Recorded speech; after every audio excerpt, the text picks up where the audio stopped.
Open Your Eyes is brought to you by the Belize Bank, our country, your bank, and Smart, bringing people together.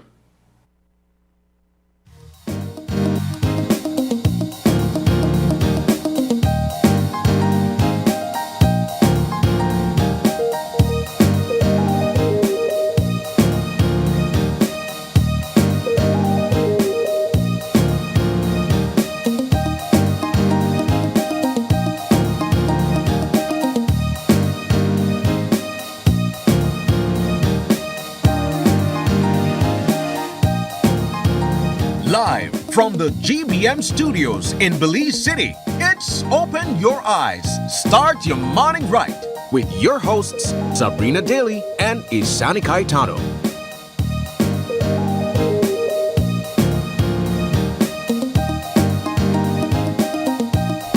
Good morning and welcome to Open Your Eyes. Start your morning right. I am Isani Caetano. And I'm Sabrina Daly. Good morning. Good morning.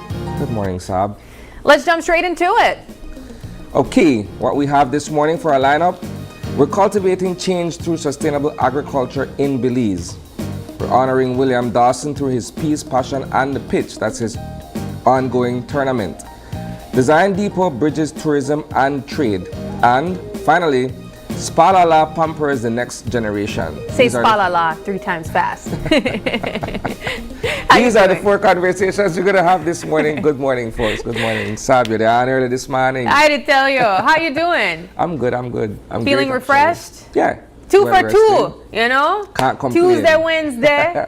Only Tuesday, Wednesday. Only Tuesday, no Wednesday. Thursday, Friday. Okay. We'll take it. We'll take what we get. It's a beautiful Wednesday morning here, and we're so happy to have you guys here with us, starting your morning right.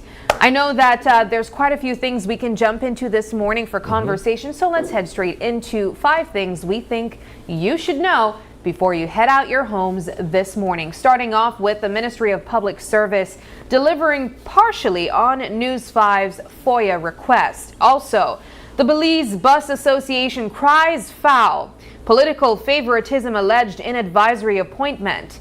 Also with that, Trump bids to end Epstein's storm, weaponizing the federal government. Black Sabbath singer Ozzy Osbourne dead at 76, and KTV The Remix brings a full house for rock and roll last night.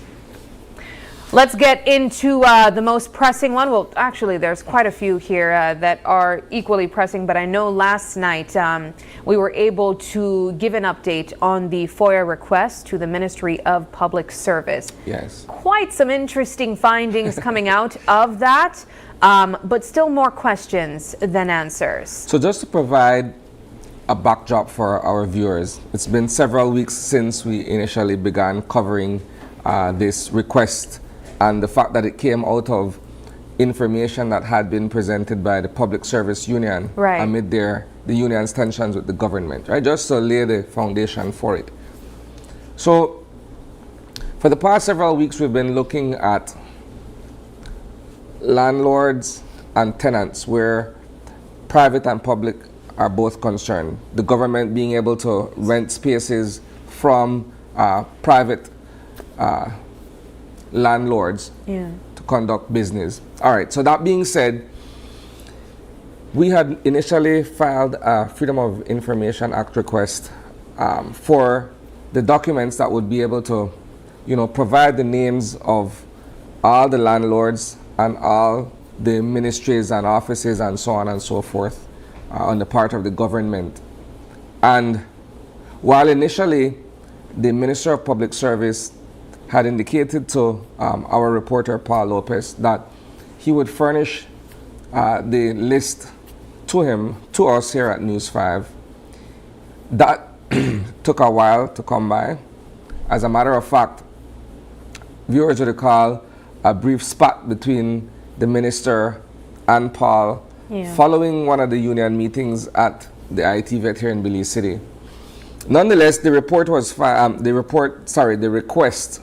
was submitted, and late yesterday evening we received a letter from the Ministry of Public Service. Now, it's a ledger of sorts that has as many as 116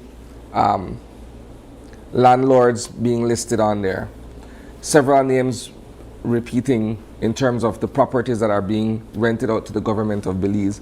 So we know that so far. Yes, it'll take a while for us to really delve into all these names and all of these offices because they're spread across the country. And as I mentioned, there are multiple names for several properties being rented.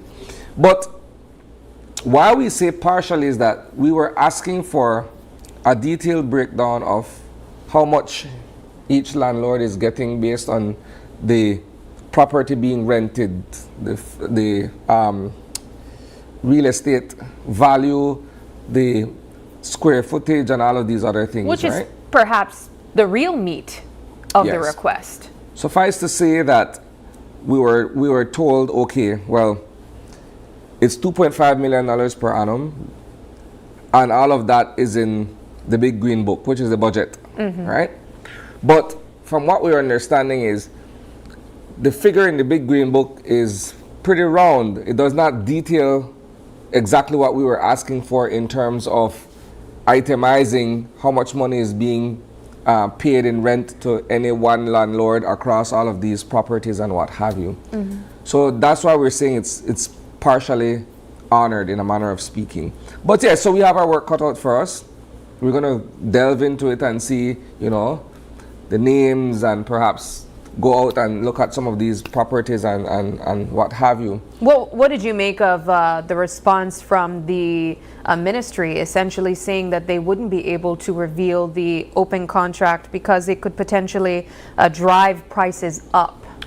And so that the rationale is that they were referring to The former prime minister? yes, and the position that was taken back then where they're saying, look, we're reluctant to disclose this information because it will create perhaps a stir, Yeah. for want of a better description, right? Where real estate value is concerned, where several other factors come to play as well.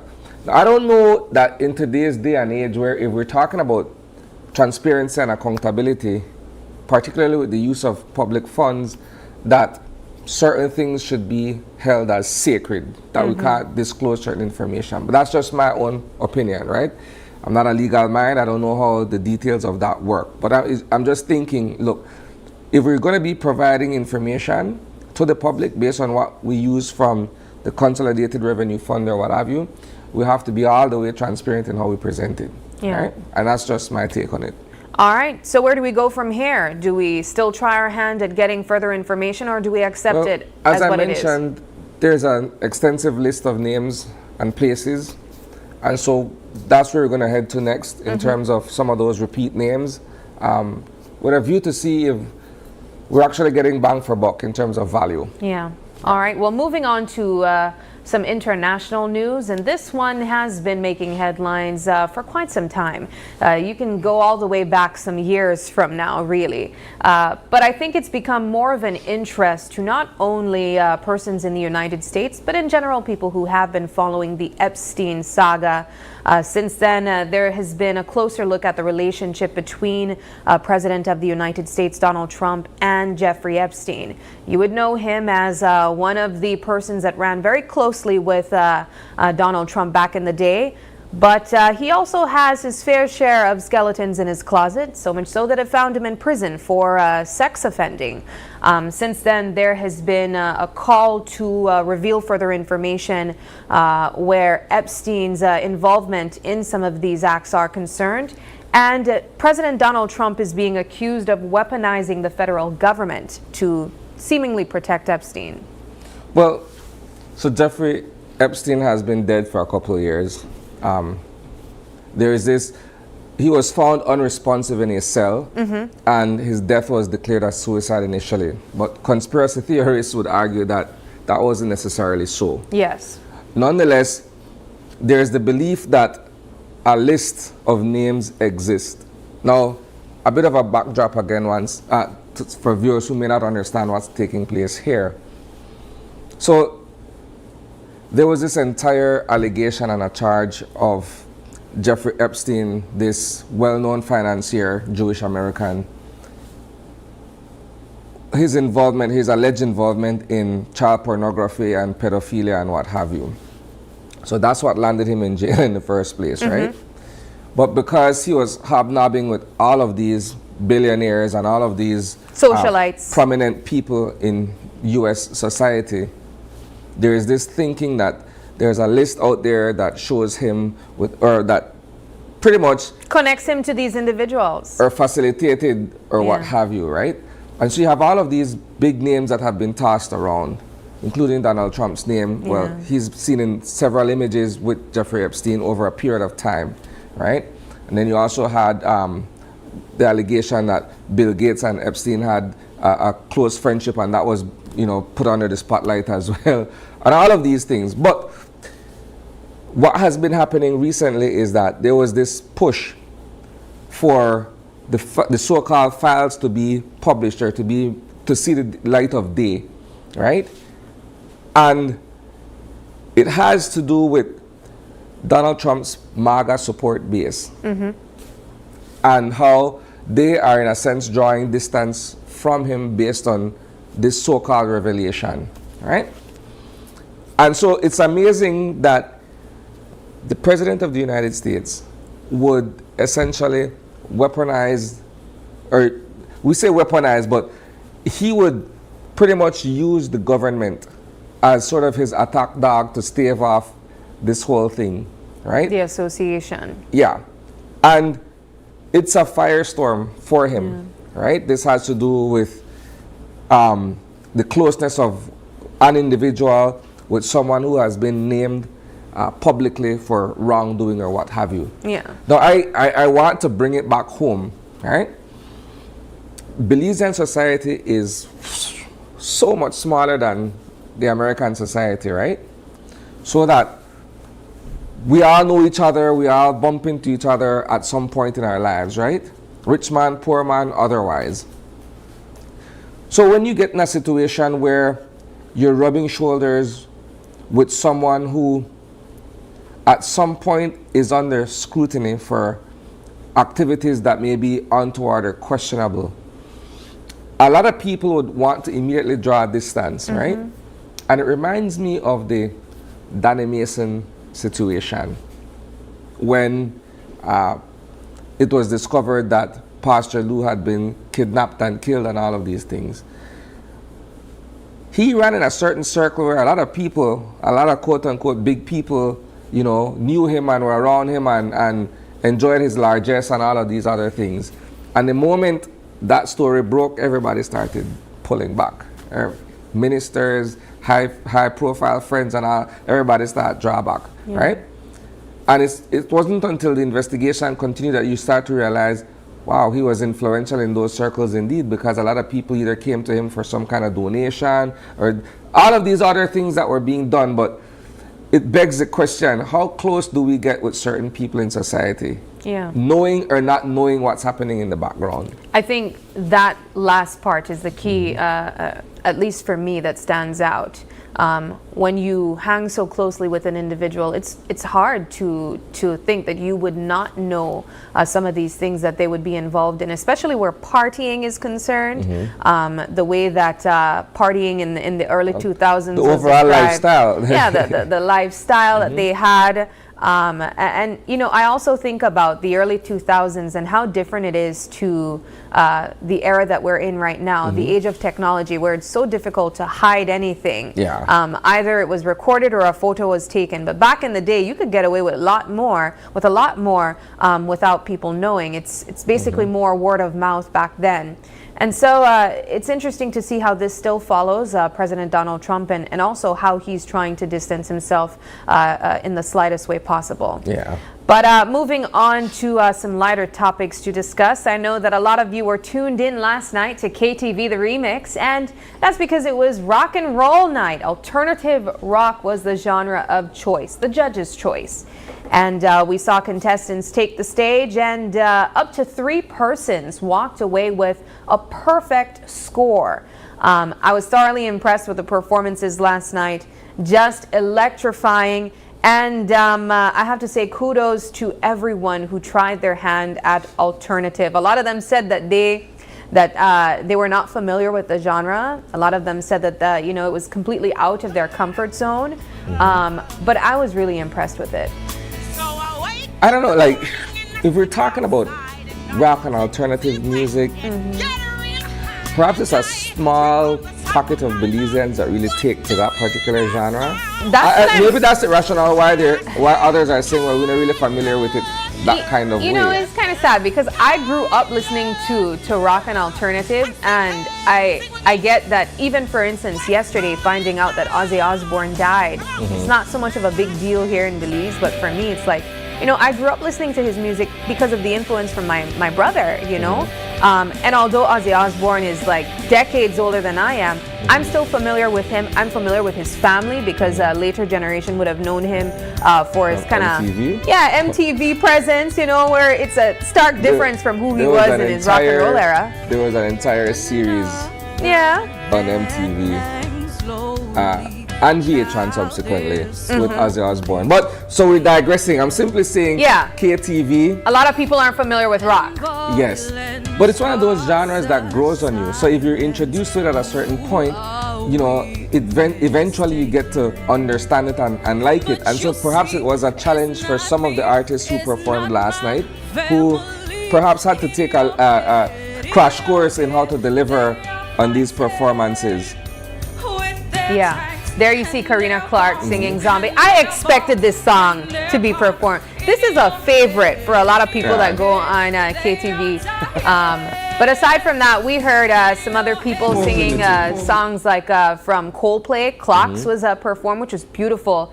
We also saw Tim August return again. He tried his hand at Hoobastank.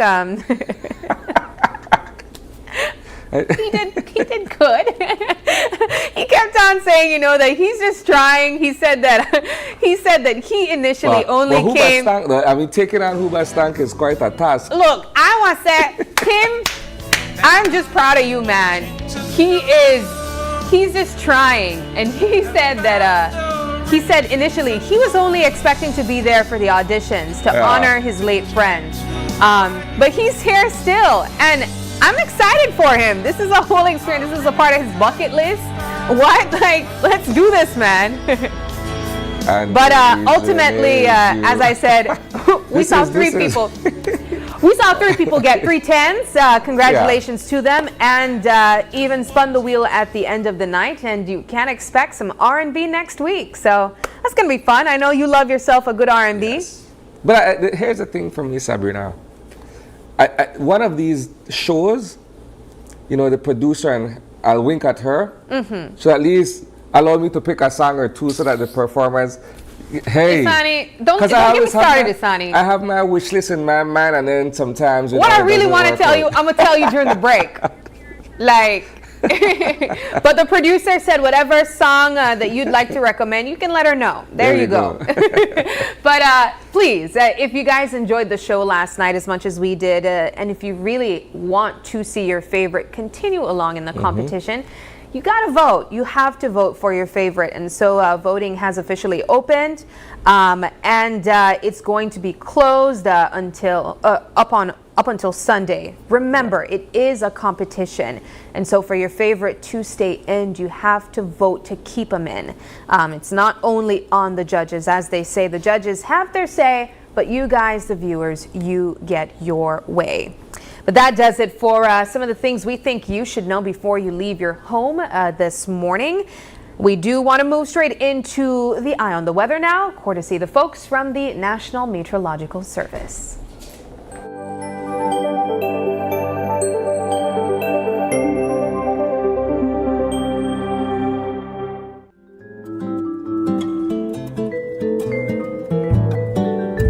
All right, folks, your weather forecast today, as Sabrina mentioned, brought to you by the National Meteorological Service.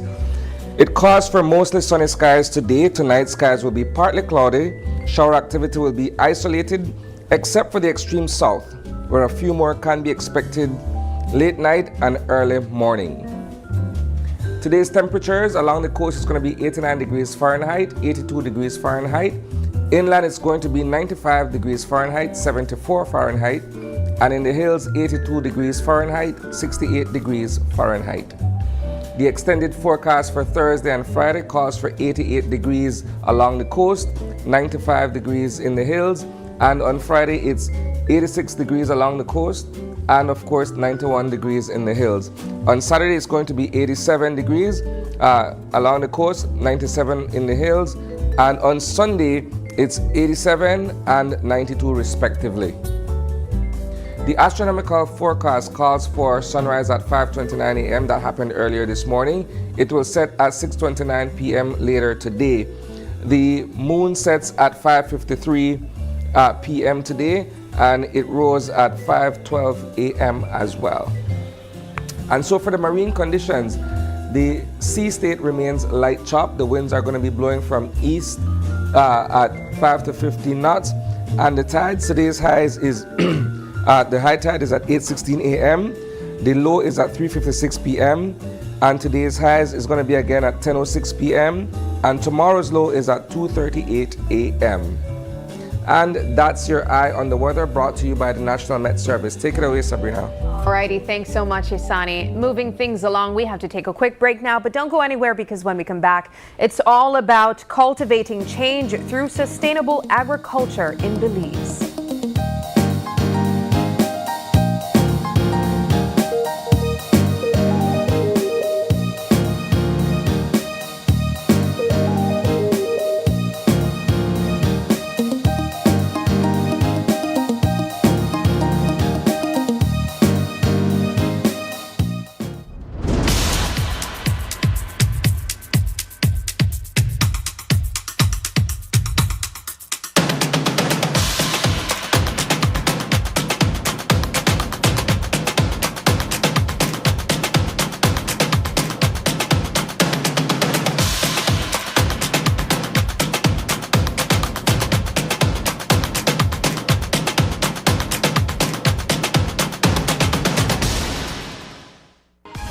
Don't miss the ultimate singing showdown. It's KTV The Remix Season 7 every Tuesday night at 8, live from the Bliss Center for the Performing Arts. One stage, one voice, one chance to win $10,000. Get your tickets for just $5 at GBM Studios on Coney Drive or 88 Shopping Center on Central American Boulevard. It's music, talent, and entertainment for the whole family. Don't miss it. KTV The Remix Season 7. Tune in, turn up, and sing along every Tuesday night at 8. Only on Greater Belize Media.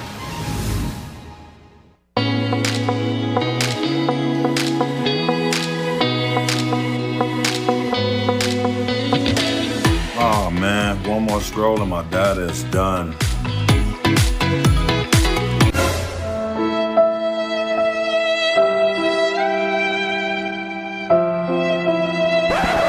Wait, who said anything about running out? Smart just dropped a more powerful plan that now includes social media data, so you can scroll till your fingers cramp. Visit any Smart showroom to sign up today, because connectivity just got even better. Smart, bringing people together. This is the new era of the Mexican Caribbean. A whole spectrum of colors and hues, multi-dimensional cuisine, holographic beaches. The true new era is within you.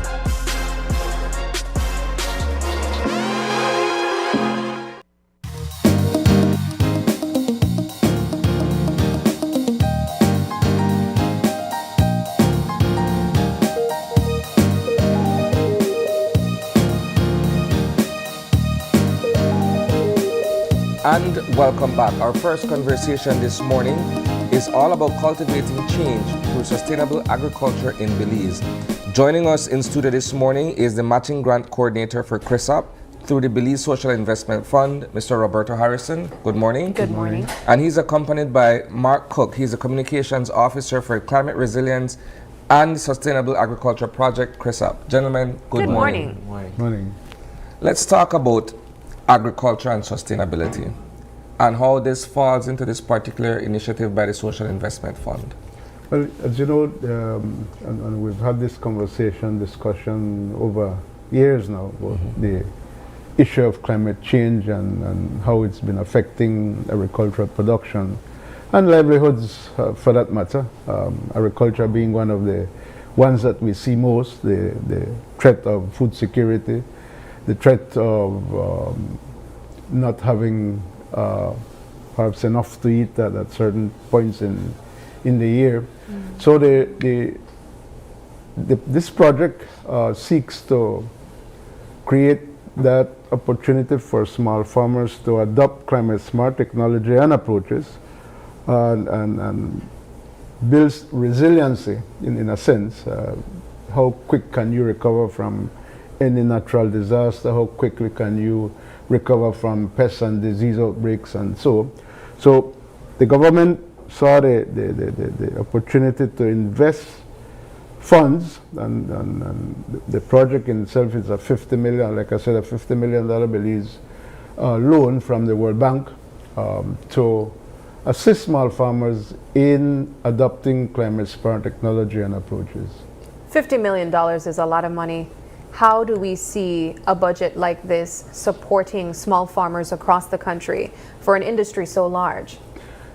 It sounds like a lot of money, but indeed it's not when you start to break it down, and you will see where we're coming from. The project seeks to benefit 3,400 beneficiaries of the matching grant program. The matching grant program is set up in two windows. One window for small farmers and a window for large commercial farmers, where the project is allotting or has created, allotted is a better, 32 million Belize dollars to provide to grants to small farmers, farmers that are existing in production, farmers that are willing to have a mandatory contribution from their side matched with project funds. So in window one, we have a 60-40 ratio where the project provides 60% of the investment and the farmer puts the other 40%. We will give you up to no more than $12,000 on your investment, and you would again match that with a mandatory, obligatory contribution from the farmer side. Let's get Mark in the conversation. You are the communications officer representing the Climate Resilient Sustainable Agriculture Project. Speak to the collaboration with SIF and how this is putting together a project like this to benefit farmers. So the Climate Resilient and Sustainable Agriculture Project is being implemented by two agencies, right? One being the Belize Social Investment Fund, and the other being the Ministry of Agriculture, Food Security and Enterprise. But the project has two components. One has to deal with the matching grant program, and the other has to do with institutional strengthening of several key institutions. Just to name a few, one is the Pesticides Control Board, the Belize Agricultural Health Authority, the University of Belize Central Farm Campus, and the ministry itself, the National Met Service, the BMDC, Belize Marketing Development Corporation, and recently with the addition of CIRDE, to fight the fusarium wilt disease that's affecting the sugar sector. You know, when we think of some of the challenges that farmers are facing right now, initially we would speak solely about fusarium. But of recent, we've also been talking about a pest situation taking place, at least in the southern part of the country. How does a project like this support farmers experiencing serious challenges where pests are concerned with their crops? Well, for example, the fusarium outbreak, the project has committed $4 million Belize dollars to strengthen CIRDE's position to better do the research and do the control of the fusarium. Now it's not only fusarium, but it's other pests that are affecting the sugar industry. But by by extension in other parts of the country, especially now in the south with the rodents, a project like this definitely contributes to the resiliency of the farmers in the cornfields. You can invest and adopt technologies and approaches that would have a better control of your production. You can invest in using technologies like perhaps drones to do the spraying, better or improve seeds and that type of thing. Do you find that while this money is available, that farmers are interested in accessing it and are able to meet the requirements that come along with it? Well, the requirement, well, it's an interesting model. It's a model that has been, for the first time, tried around in this hemisphere, that there is the project that contributes, there's the farmer that contributes, and then there's the financial institutions that are involved, because the farmer's contribution in the case of Window 1, which is 40%, is a cash contribution. If the person or the beneficiary doesn't have the cash, then he can approach the financial institution for financing. So the financial institution is key with this program, because they do the disbursements of the funds, both from the project side and in the case where credit is required, the financial institution is prepared to disburse those funds or lend the funds to the beneficiary. So it's a unique model that complements what the project is doing, but an obligatory contribution from the farmer to invest likewise. What we're trying to do is to perhaps create more responsible farming, farmers that are willing to invest likewise and see the opportunities to introduce climate smart technology and approach to their farming system. So in other corners, there has been this complaint or perhaps an observation where people are saying all of this money is out there in grant form and what have you, but to access it seems a bit too bureaucratic in terms of all the processes that one has to do. So in this particular case, you're saying, okay, since it's a matching grant initiative, they have to be able to come up with X amount on their own, and then the grant kicks in with the other half, so to speak. Yeah.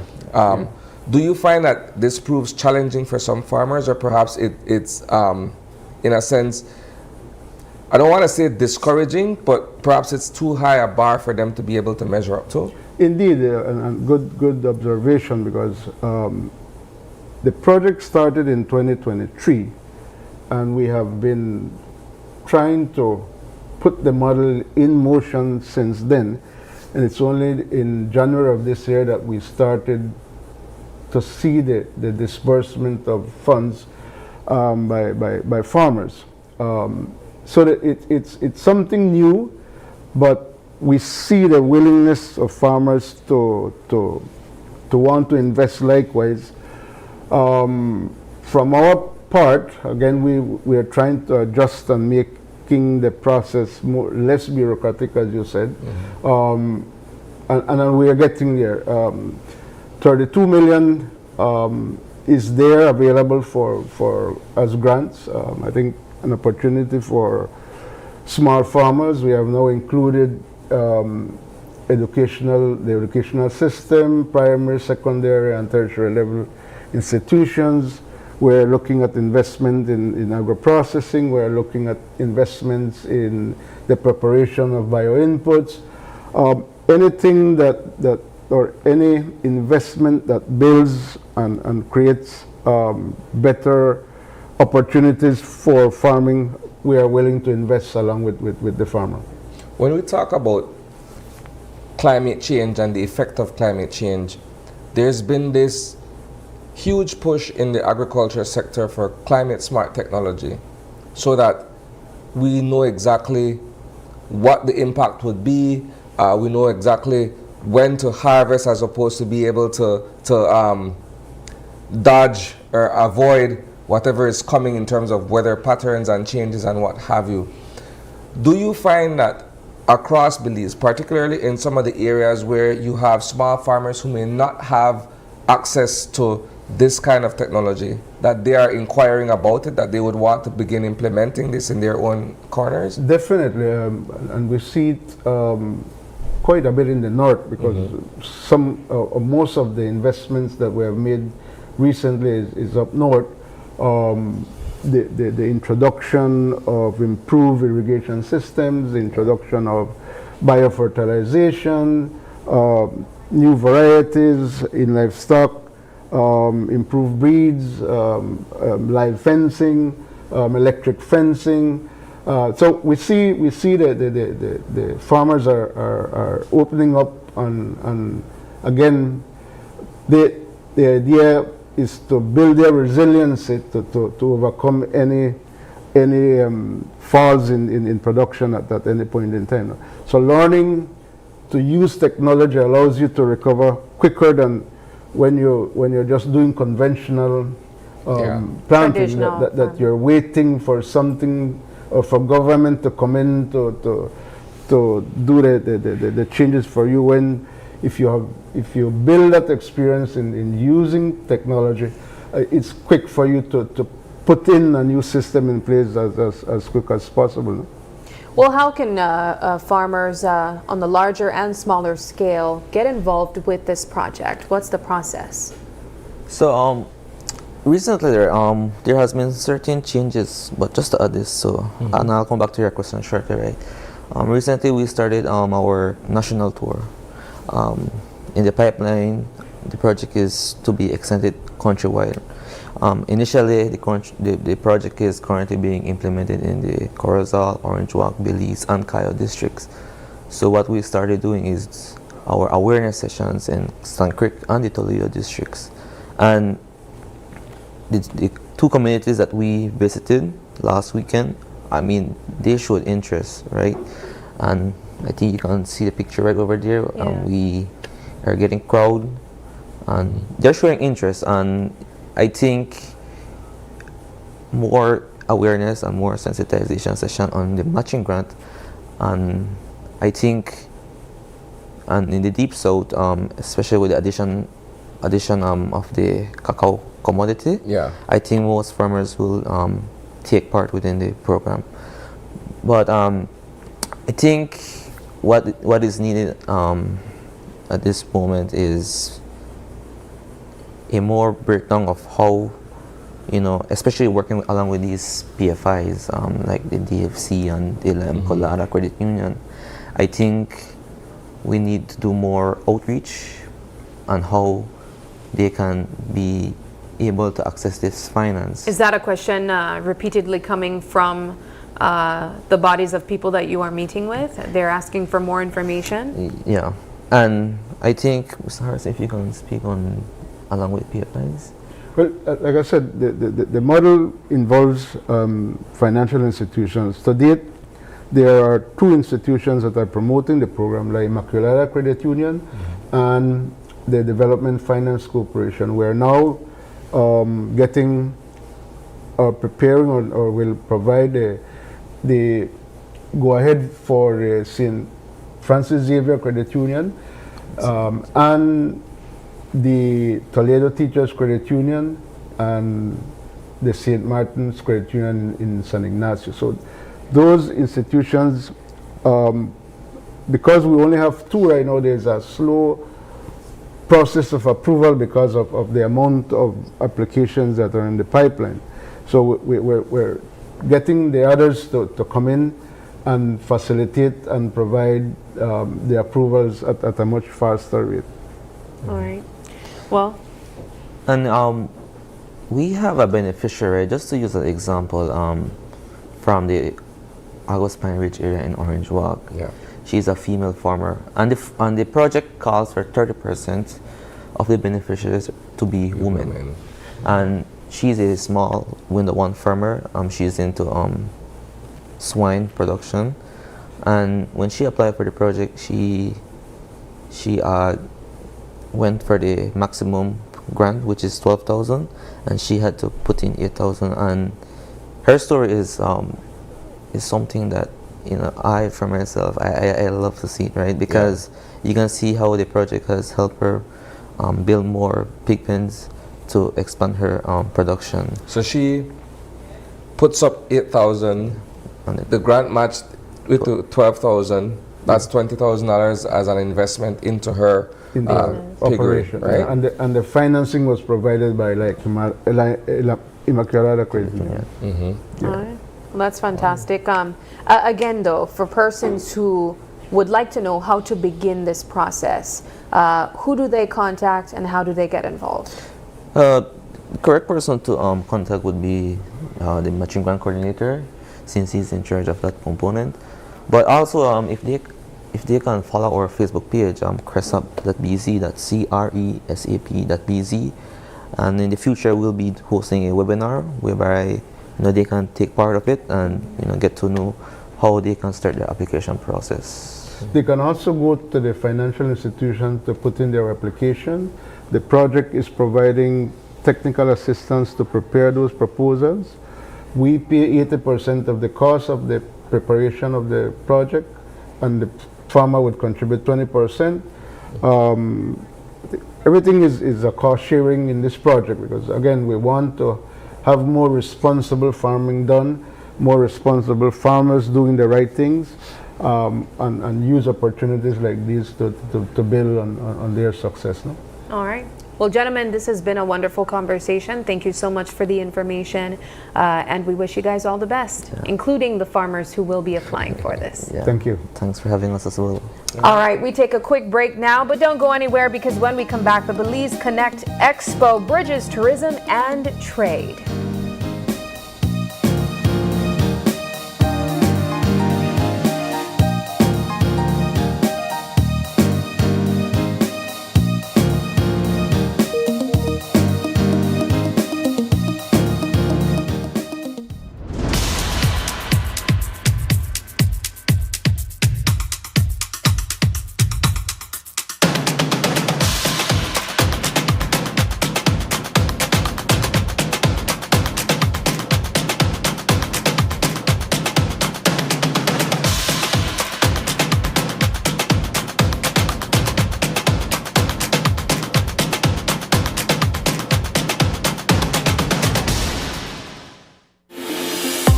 We at Fulltech Systems understand that technology isn't just a tool, it's a game changer.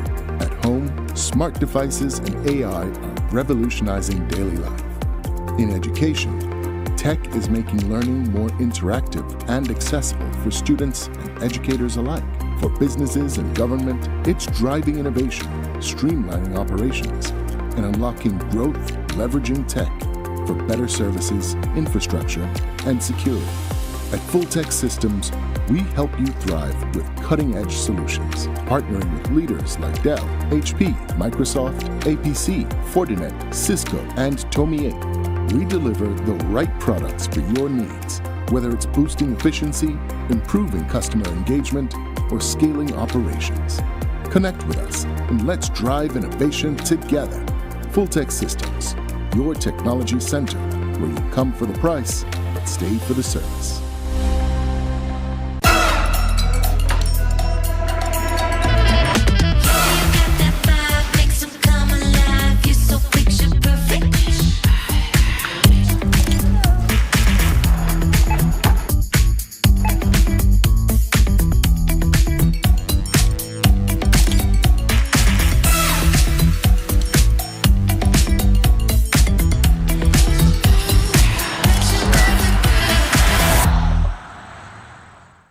As an athlete, orthopedic health is very important.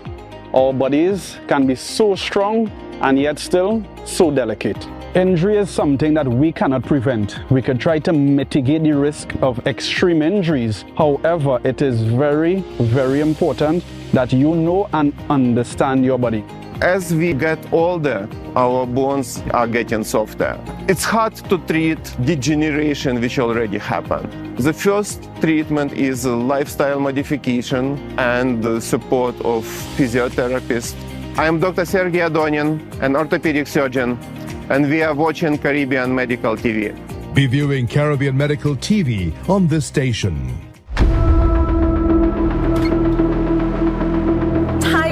Appliances that just don't last? Appliances that just can't keep up? It's time for a change. GE Appliances delivers reliability, innovation, and performance you can trust. The decision is easy. Don't settle for less. Choose quality, choose reliability, choose GE. Paid for by homeowners who demand better appliances. The temperatures are rising, but the prices are dropping fast.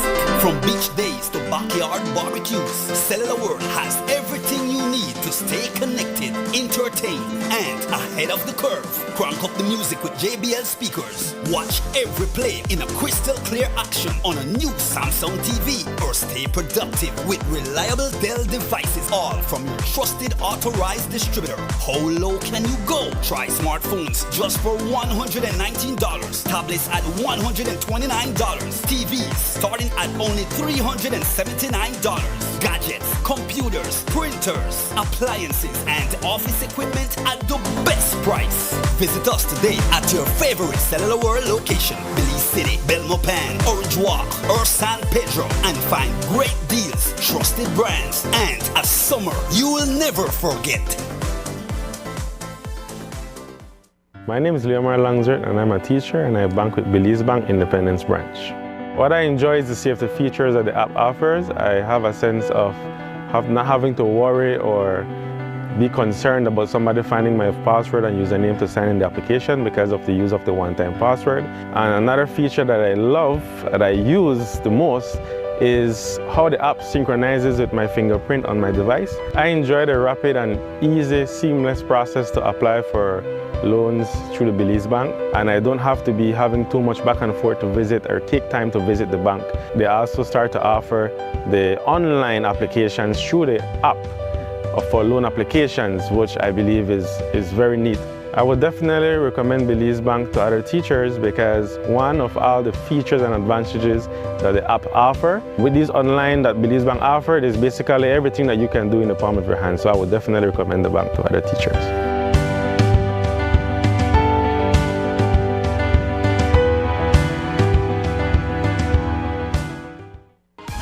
Don't miss the ultimate singing showdown. It's KTV The Remix Season 7 every Tuesday night at 8, live from the Bliss Center for the Performing Arts. One stage, one voice, one chance to win $10,000. Get your tickets for just $5 at GBM Studios in Coney Drive or 88 Shopping Center on Central American Boulevard. It's music, talent, and entertainment for the whole family. Don't miss it. KTV The Remix Season 7. Tune in, turn up, and sing along every Tuesday night at 8. Only on Greater Belize Media.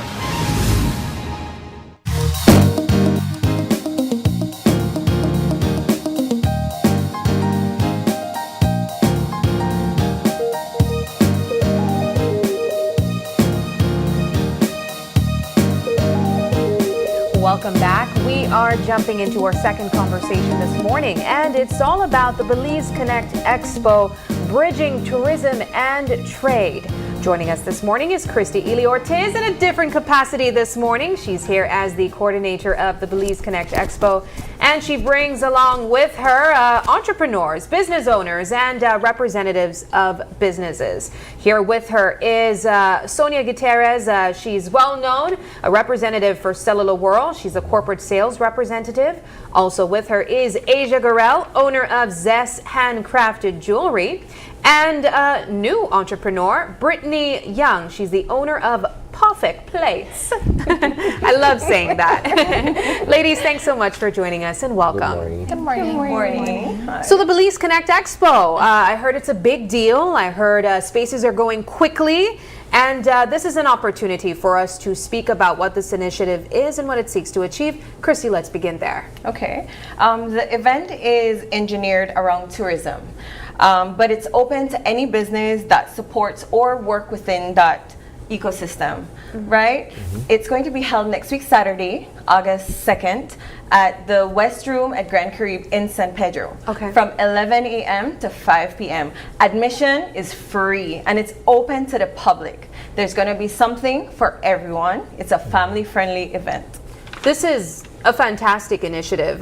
When we think of the opportunities that exist, bridging tourism and trade and opportunities for small business owners as well, I understand that there's a level of a collaboration with the Belize Tourism Board as one of the organizers of this event. Talk about the initiative and what really brought us to this point of having something like this in the first place.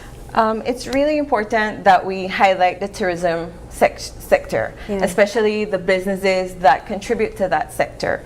And we've been really intentional about the mix of exhibitors that are going to be on display. So they're not only tourism geared, like we have a lot of tour companies that are going to be there, a few hotels that are going to be there, travel agents, but we're also mixing in food, we're mixing in tech, wellness, and incredible local artisans that are going to be there. So we're really focused on the quality of connection, visibility, and opportunity for big corporations and small businesses. And it's going to be taking place on one of the islands. Yes, San Pedro. Talk about the reason behind having it at that location as well. So it's going to be held again at the West Room in Grand Caribe. At the same time, we're going to be having our amazing fishing tournament, the Grand Caribe Classic Fishing Tournament, happening at the same time. So that's an exciting event that's going to be happening across the street from the West Room at Grand Caribe. All right. Let's talk about how you ladies tie into this particular initiative. We know you from Cellular World. You're the face of that company. At this point. Talk to us about the tie-in. Good morning. Well, first of all, we'd like to thank for the opportunity for us to go ahead and showcase a little bit, take a little bit more of what Cellular World means as a company that has been going on for 20 years. It's good that we have our experts out there. So this is a great opportunity for you to have some in-person expertise, advice from our colleagues that will be out there. So this, if you're looking for something that, if you're starting a business, as mentioned for entrepreneurs, our expertise will be out there to go ahead and advise you on these plans and ideas that you have available. And you know, as Cellular World, we have companies, we go out above and beyond to go ahead and create these partnerships. That way you are backed up, it's not just by selling you something, but as Cellular World, we do prioritize the after service as well. Yeah. Well, we have Asia in the building with us, no stranger to us here. Talk about your involvement in this expo and why you decided to be a part of it. Well, I was a part of it from last year, and I think it was my first year joining. Yes. And of course, I'm from the main island, so traveling with all my earrings and 100 displays is very exhausting. So I'm really picky about that. I imagine even preparing for it. Exactly. Yeah. Yes. But I think my suitcase was about 80 pounds last time around. So toting around an 80-pound bag, you know, I kind of want to make sure that the pop-up is worth it, and it definitely was. Like I was out telling Christy outside, having the tournament next door kind of infuses people that don't really come to pop-ups, and so it's a new clientele. You get to see new faces, new people, Belizeans as well, and so it was really fun getting to meet a whole bunch of new people that I wouldn't have if I hadn't gone. And being on the island is very different than doing a pop-up in Belize City as well. So I say we, but it's really me. We do a bunch of different beach styles, and that really sells and is really fun out there. Jellyfish, and so I'm coming out with an entirely new line for it, launching a bunch, and we're going to have a lot of double and triple sales to get some new old stock going and making space for new stock and exciting things. That's what I wanted to ask you. How do you go about preparing for a pop-up? Because I imagine you take several things into consideration: the area that you're visiting, the message that it seeks to tell. In this case, we're talking tourism and how businesses can be involved with that, separate from just being tourism related too. So do you go about conceptualizing a theme that could potentially match the event that you're attending and that you're a part of? Well, I usually cater to my audience. Okay. Funny thing is, when I go to Belmopan love smaller stuff, so I take a bunch of studs there.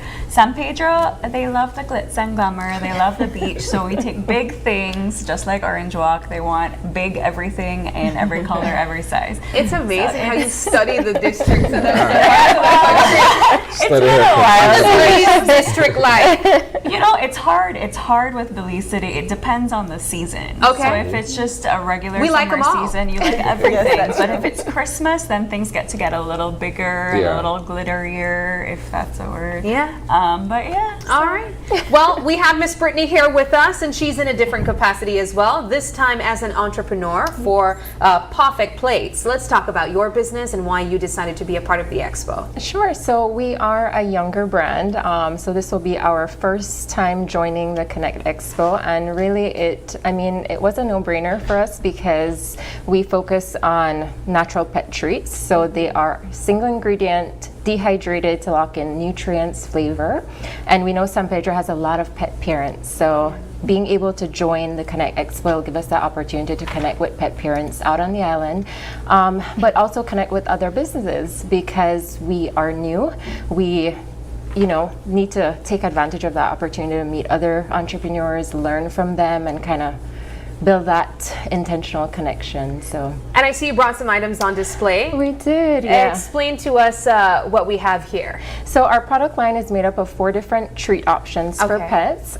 We have beef liver, which, as we all know, is super healthy. It's really great for dogs. It's one of my favorite options for picky eaters as well. It's loaded with nutrients. And then we have turkey breasts and chicken breast jerky, as well as chicken feet. And your chicken feet is perfect for dogs to chew on. It helps to take off that plaque and tartar. If you have a pup that's not into brushing their teeth, then you could use a chicken foot to help clean their teeth too. So it's quite apparent that you're a pet lover. Yes. How did you segue into this particular business? So, late last year, I actually lost my Maltese. So he passed away due to health complications, and that kind of, I deep dive into pet nutrition, and it really has become a passion to be able to offer healthy options for pets. We want our pets to live long, healthy, joyous lives, and on our retail shelves, we tend to have a lot of treats or dog food that's full of additives and different ingredients that we know aren't necessarily good for them. So our intention is really to have a healthy treat option available for pet parents, and then eventually segue into fresh food for dogs. So yeah, it's fantastic. Well, we just got only 3 of some of the vendors that we can expect at the expo. Kirsty, let's talk about some of the others that we can possibly see. Okay, so I would like to mention that Miss Asia is being very humble, but she was actually our Expo booth winner last year. Girl, why are you being humble? So I would like to say also that our exhibitors not only put on and show off their companies and their businesses for the public, but we also have fun internally. Okay. Right? And I think that is very important to have an experience for both the public and for our exhibitors, because they come out here and they put, like you said, she's pulling an 80-pound bag. They really work so hard to put together their booths, and so that's very important. We have our internal fun activities happening. This year, the expo has upped the ante in terms of the visitors' experience. We're going to be having a QR code pass when you enter, and remember, admission is free. And what this QR code is, and all our exhibitors are going to be part of that, is for the back end of them being able to collect all the data that they need, which is very important for business, and it's all going to be free for our exhibitors, but also for our visitors to be able to be part of different raffles that will be happening throughout the day. And I'd also want to touch on encouraging the public and having them come on out. There's going to be something for everyone. Exclusive deals happening. So I'd like everyone to go and follow the Belize Connect page, because we're going to be launching the different activities happening, free raffles, free giveaways from our exhibitors. And to touch on a little bit on your question, we're going to be having, like I said, a mix of different businesses. So we have perfect plates, which I don't think I've never met anyone in Belize yet that's been offering these products, and I'm so excited because I have a baby myself, my baby poodle, and I love her earrings. I have on one today, but we have other local artisans that our public loves. They're gonna be there. We have Cellular World that's gonna be there. We have DFC that's gonna be there. Belize Bank, DJ. A lot of these companies are gonna be there. So I'm excited, and I really want to invite the public to come on out. This is gonna be next week, Saturday, August 2nd from 11 to 5 p.m. Free admission. You know, it's family friendly. Come on out, show support to our local businesses. And I'd like to say that our tagline for the Belize Connect Expo is bridging businesses for collective success. Fantastic. Well, so now let's talk a bit about some of the items that we have on display. Hi, yes. So this is just a little sneak peek of what you'd be able to see and out there at the expo, which we have here today a printer, great for home use. Additionally, we have this, you know, Cellular World. We know when you think Cellular World, the first thing that comes to mind is phones, right? Yeah. That's true. I remember when I think it was the last time you guys were here, we were talking kitchen appliances. Yes. So the name has now, the portfolio has expanded as to what it now means to be Cellular World. It's a one-stop shop. So that is something that we strive to, rather than just going every single way when you're looking for something. It's a one-stop shop. So it's apart from just business solutions, which we have your laptops, printers, office desks, furniture, we also now have expanded our Samsung portfolio to appliances. So that will be inclusive of refrigerators, washing machines, dryers, and much more. So that's just a little sneak peek of what you can expect out at the expo and next week Saturday. So what we just saw on display, there was a laptop, a monitor, a printer, and a desk. Do we expect maybe some of those being on sale, having discounts? Yes, correct. So we'll be having exclusive deals. It's just at the moment we just want to keep it a little bit secret on the yes, a little secret. But be sure to be out there. That way you can go ahead and take advantage of these deals that will be happening. All right. Well, this has been a wonderful conversation. I'm excited for you guys. As we wrap up the conversation, I'll ask if you have any final words you'd like to share. Christy? Yes, so I'd like to just share that I'm happy with our exhibitors that we currently have. We're filling up very fast. We have a few booths available. So if you are interested in participating, feel free to send an email to info@BelizeConnectExpo.com. So that's info@BelizeConnectExpo.com, or go and follow our social media pages and you can get in contact with myself. Do the booths come with a fee to be a part of it? Yes, there is a fee to participate. It's $250, and that secures you an 8x8 booth. Okay. All right. Final words, ladies? Well, just come on out. You know, I'm excited to go be alongside the ladies and gents that will be out there and the other companies. Thanks to Miss Christie, the innovation of them to go ahead and have this opportunity for our business to come together as one. So I'm pretty excited. Actually, this will be my first time out there. So I'm pretty excited. I'm looking forward to have a one-on-one with our customers, you know, with other businesses as well. So just come on out. Yeah. Asia? For me, it's my one pop-up shop in San Pedro, so I'm always excited to see fellow San Pedranas and everyone out there. So we're excited to invite everyone out. Make sure you bring the family. Like Christy said, it's a family affair. There's something for everyone, and you don't have to buy the earrings. You can buy treats. There's something for everyone there, and it's even just meeting people and talking to them. That's really rewarding as a vendor to get to meet people and talk to them in person. It's what keeps us going and what recharges us. So I'm excited to see who shows up. All right. For today? I couldn't have said it any better. I mean, being able to connect with customers, and I mean, if you bring along your pet, we'll have free samples available so you could try it out and see what treat works for them. And I mean, you can't beat a Saturday in San Pedro. That's very true. And as I understand it, it's also a holiday weekend. So absolutely. there you go. Looks like we're going to San Pedro the weekend, Isani. But this sounds fantastic. Ladies, congratulations on the work that you have been doing individually. And of course, Christy, congratulations on the expo continuing for another year. We wish you guys all the best. Thank you so much. Thank you for having us. All right, we are going to take another quick break, but don't go anywhere. When we come back, we have loads more conversation to look forward to right here on Open Your Eyes.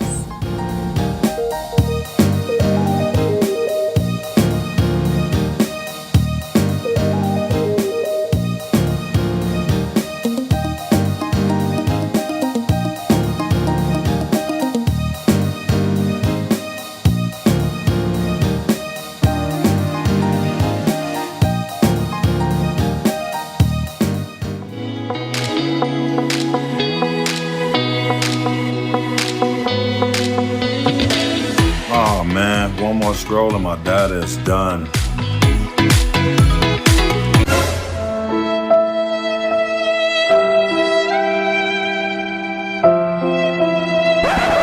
Wait, who said anything about running out?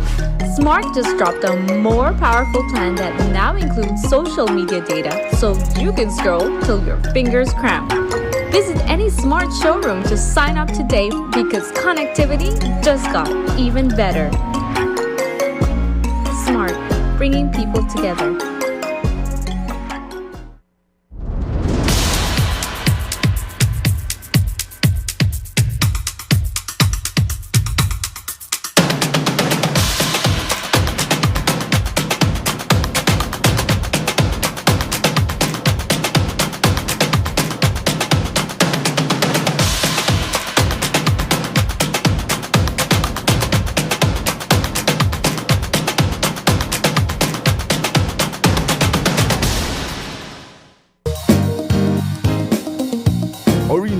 Open Your Eyes Country Tour is heading your way. On Monday, July 28th, join us live from El Gran Mestizo Resort in Orange Walk Town as we bring you energy, culture, and the community spirit of Sugar City. Meet local businesses, explore unique flavors, and celebrate the rich traditions that makes Orange Walk so vibrant. It's all happening on Open Your Eyes Country Tour. Tune in at 6:30 a.m. on GBM or stream live on our social media platforms. Come on and be a part of the excitement on Monday, July 28th at Orange Walk Town, powered by Digi, our national telecom. Let's all be safe during the rainy season. Belize Electricity Limited reminds you that heavy rains can cause flooding in your neighborhood and on roads. Avoid driving or walking in flooded areas, which can have hidden dangers such as debris and fallen power lines. Belize Electricity Limited cares about your safety. Please stay safe.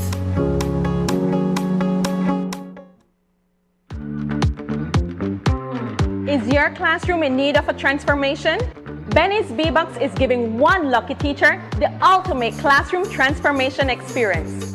Just fill out the Google Forms on our Facebook and Instagram pages. Be sure to tag and share hashtag Benny's Classroom Makeover. But don't wait, submissions end July 31st, 2025. Visit our social media pages for more info. Don't miss your chance to get back to school ready with Benny's and B-Box.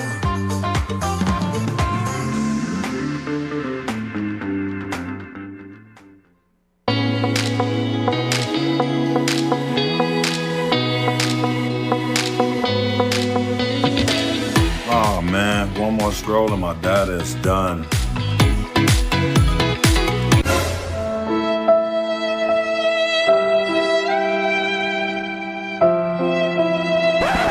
Wait, who said anything about running out? Smart just dropped a more powerful plan that now includes social media data, so you can scroll till your fingers cramp. Visit any Smart showroom to sign up today because connectivity just got even better. Smart, bringing people together. Orange Walk Open Your Eyes Country Tour is heading your way. On Monday, July 28th, Join us live from El Gran Mestizo Resort in Orange Walk Town as we bring you energy, culture, and the community spirit of Sugar City. Meet local businesses, explore unique flavors, and celebrate the rich traditions that makes Orange Walk so vibrant. It's all happening on Open Your Eyes Country Tour. Tune in at 6:30 a.m. on GBM or stream live on our social media platforms. Come on and be a part of the excitement on Monday, July 28th at Orange Walk Town, powered by Digi, our national telecom.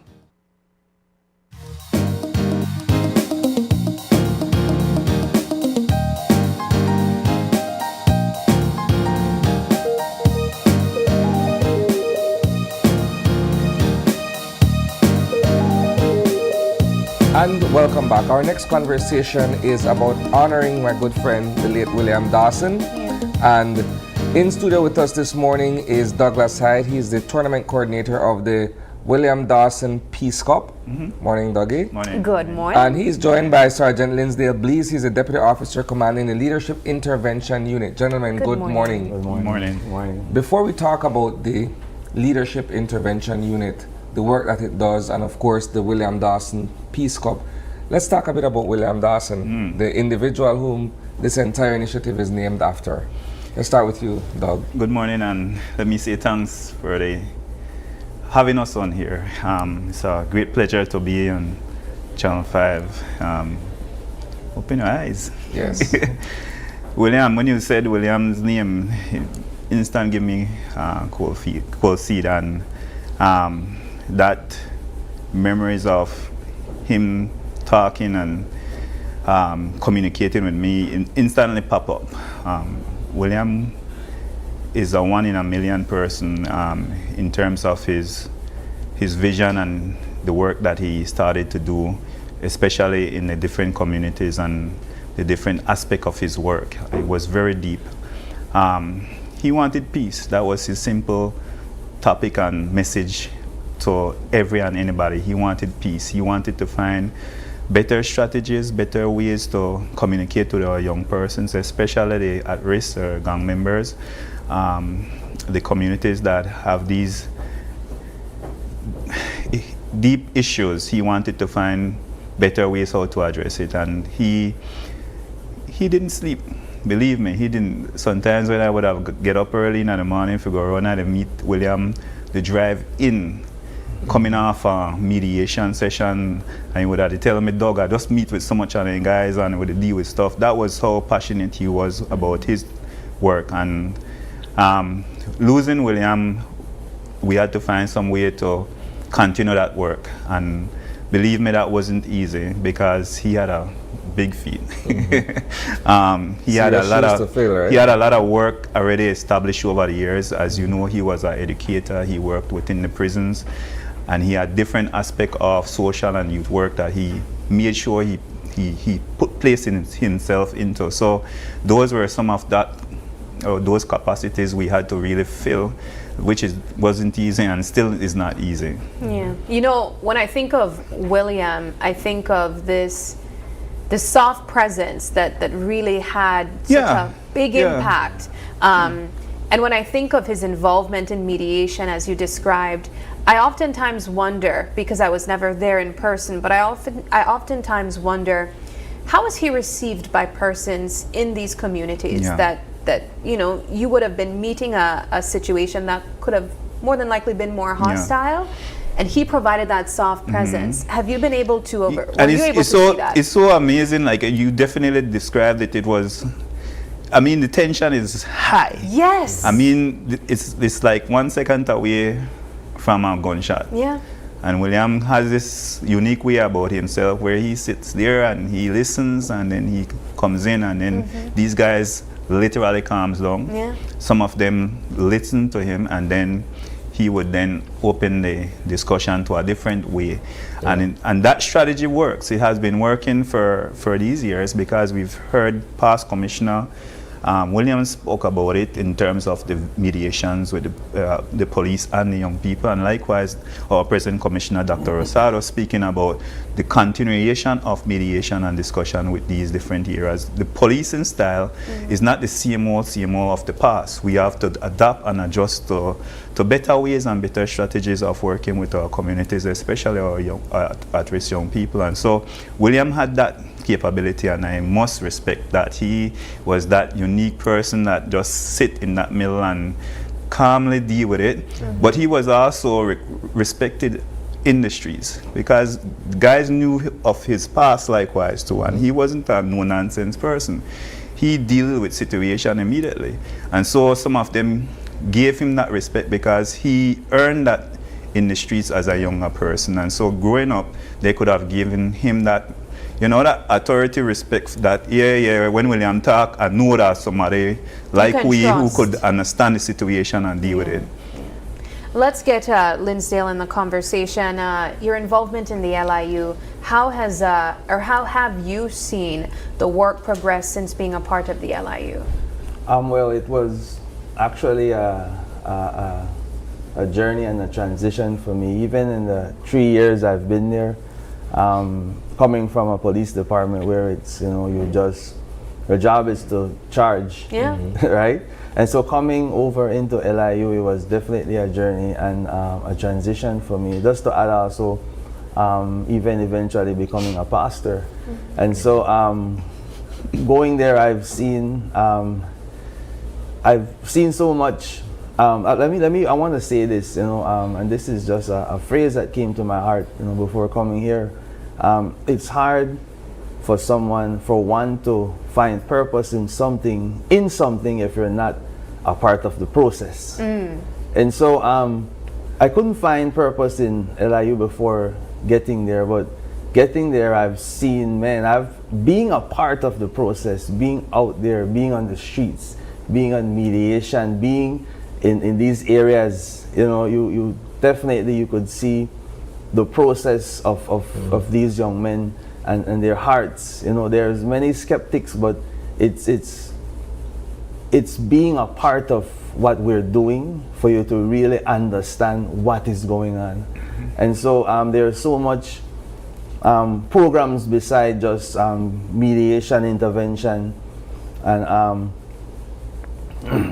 let me just quickly brief on mediation and intervention.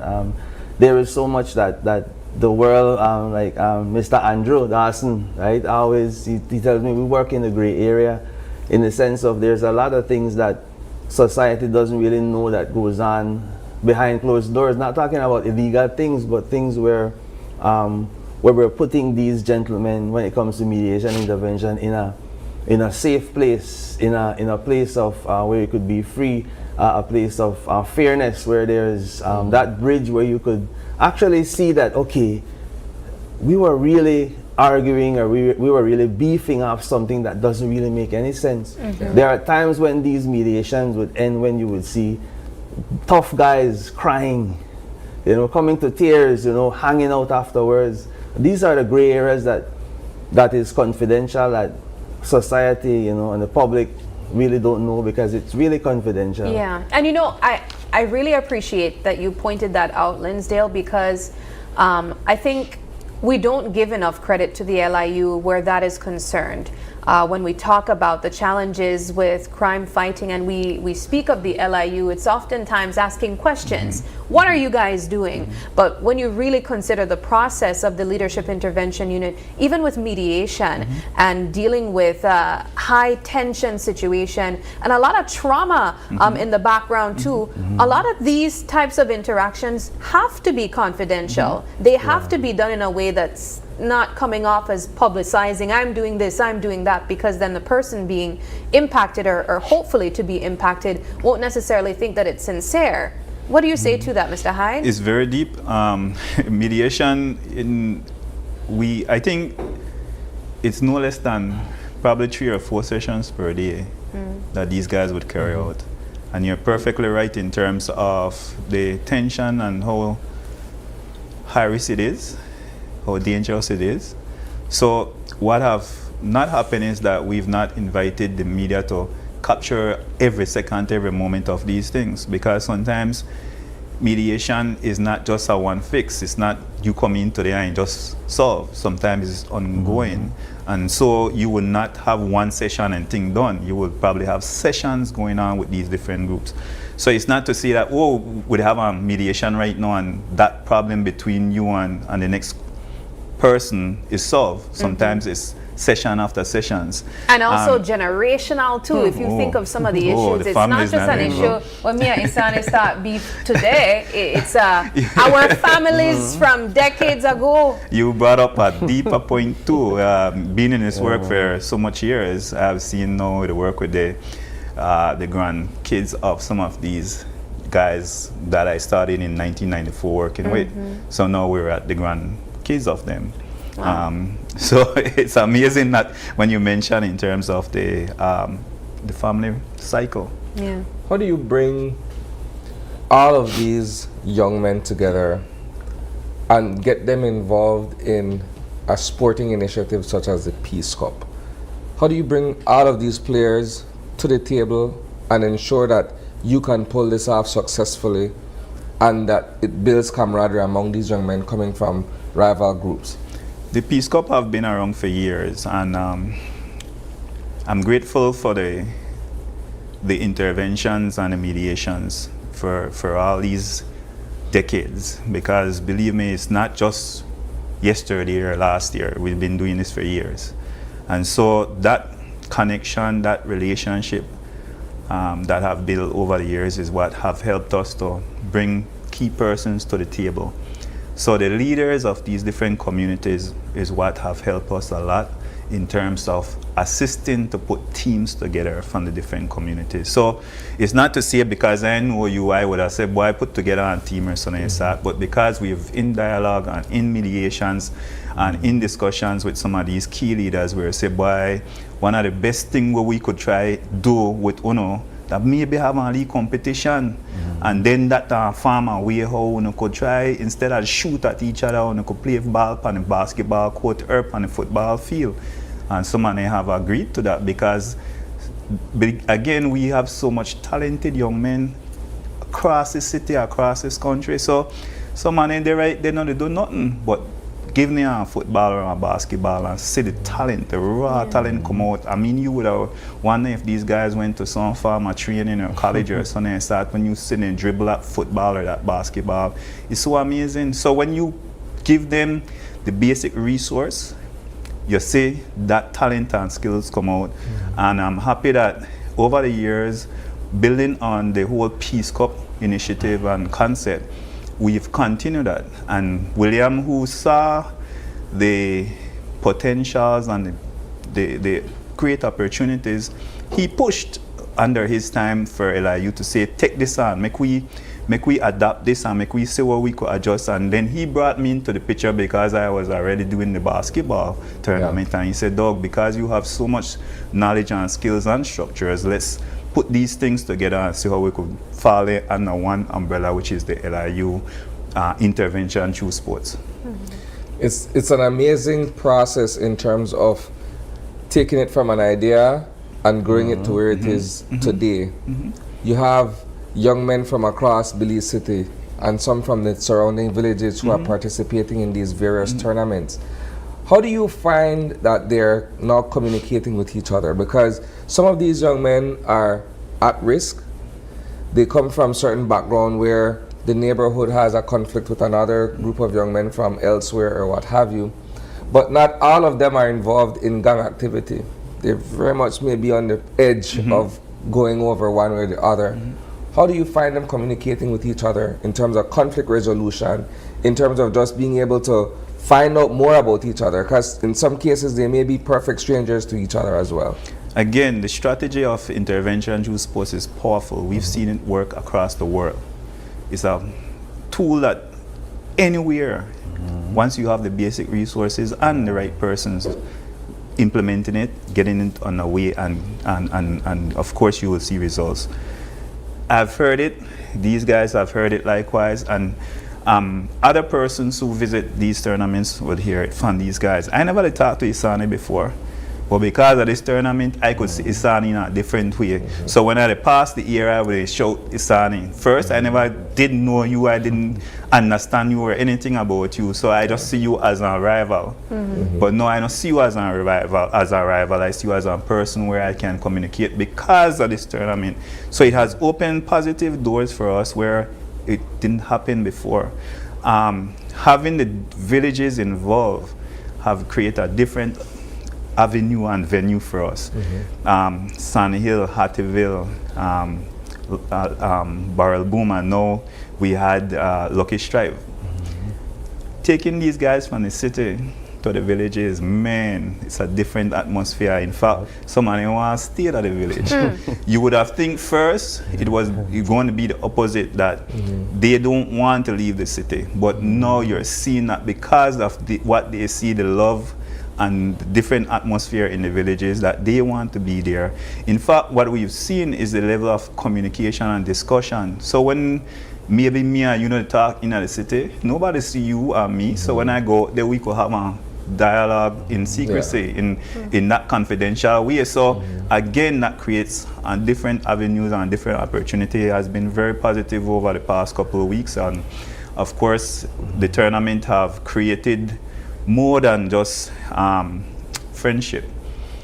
We've seen now that teams that goes into different competitions in different places now takes players from other teams who they played against in our tournament to play together to go on and play in our next tournament, which again amazed, because remember we didn't play together. Yeah, they were once opponents. Yeah. No, I take you because no, I have that relationship with you and you to play for my team to go up the next village or go in a different competition. So it has been really eye-opening. Let's get a personal take from your experience dealing with the Peace Cup and seeing these young men grow to become friends and what have you in Linsdale.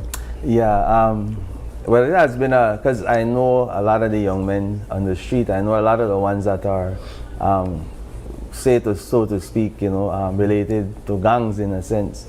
And so I've seen many of them mature during this competition. I've seen many of them show sportsmanship, which is very important for them to show.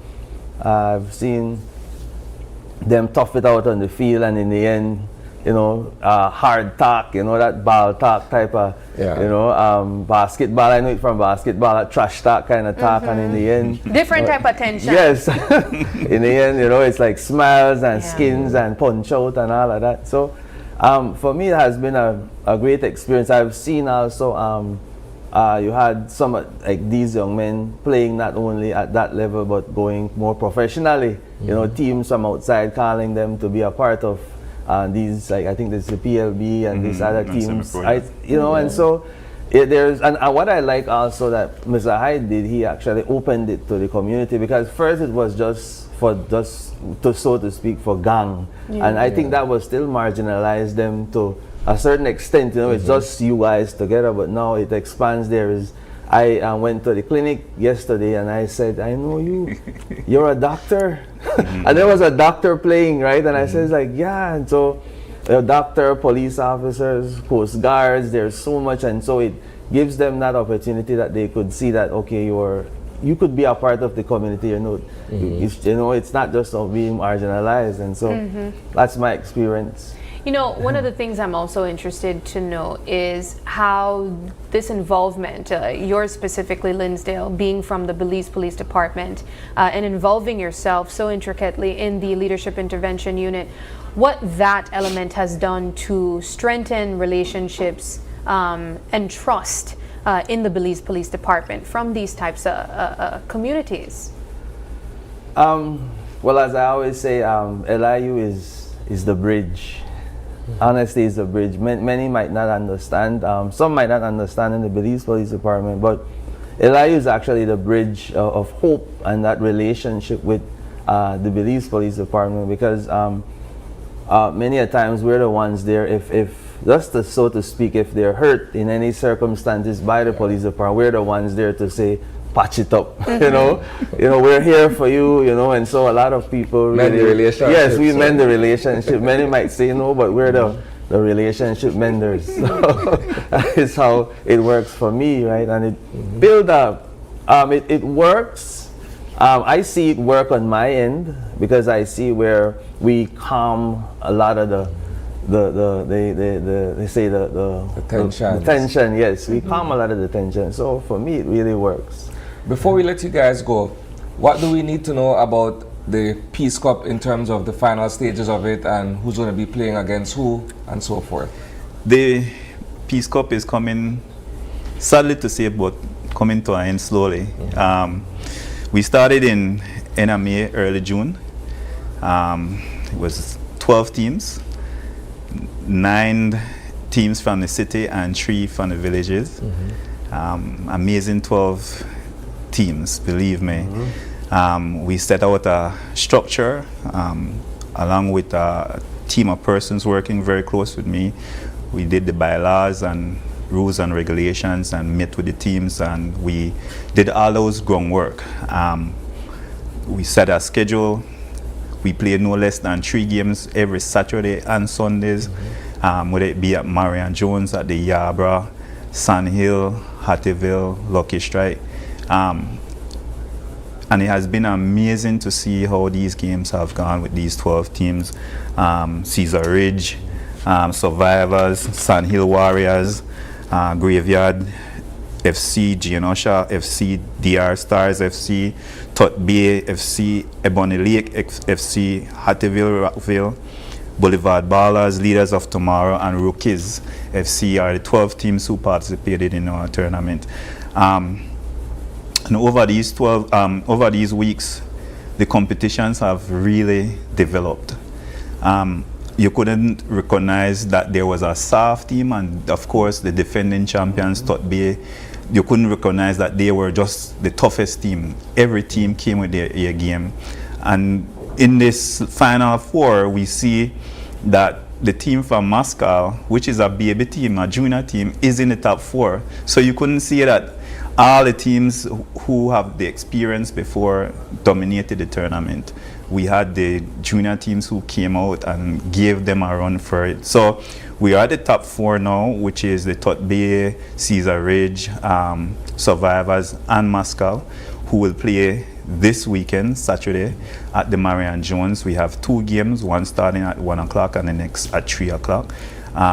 Cesar Ridge versus Rookies is the first game, and then the second game is Survivors versus Tut Bay. 2 intense games. Nobody to give up easy. But when I say intense, believe me, it's not intense in terms of a war. It's intense in terms of talent and skills. Believe me. You guys highlighted, and again, I want to thank George and Paul for consistently highlighting our sports on Sports Monday. Yes. You see these guys take corner kicks, and believe me, me only seen anything on TV when a guys kick corner kick and straight into the goal. We actually have guys who could curve the ball, and that takes skills and talent to do such. We see guys passing like you think you're the same Pele and Mbale to play.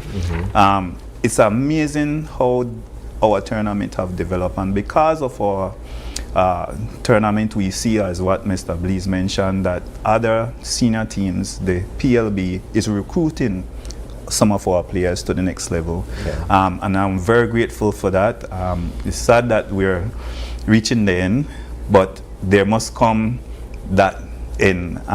It won't be the end of the football for us. Definitely we want to continue it.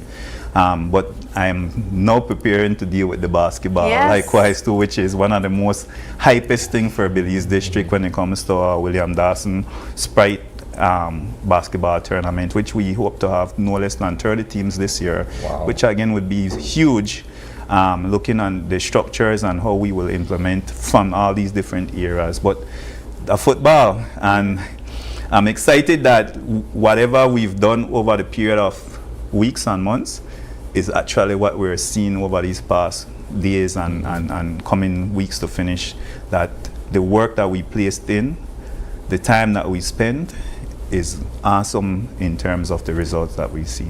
Excellent. All right. Well, gentlemen, it sounds like it's going to be a good game. That's July 26th. That's this weekend. Yeah, this weekend, Saturday at Marion Jones. At the Marion Jones Sporting 1 Complex. o'clock and 3 o'clock. So we're asking everybody to come support. I mean, the fans turnout is great.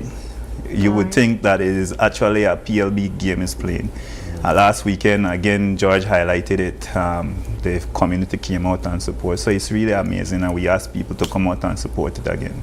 All right. Fantastic. Well, good luck, guys. Thank you. Thank you. May the best team win. Yes, yes. We take another quick break, but don't go anywhere, because when we come back, we have a spa for kids that we're going to be highlighting after the break.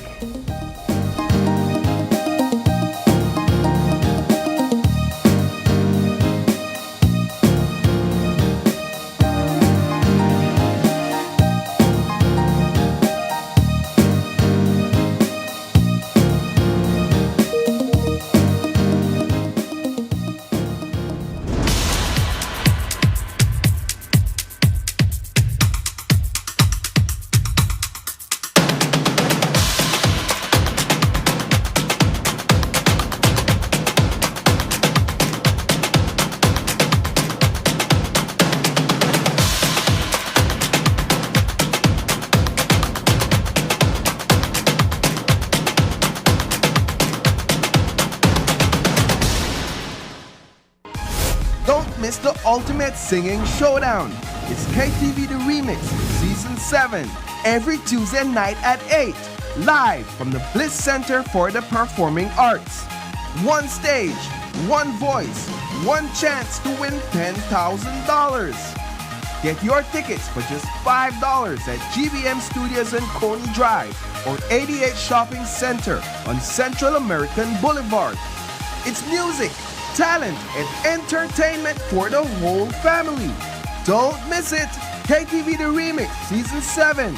Tune in, turn up, and sing along every Tuesday night at 8. Only on Greater Belize Media.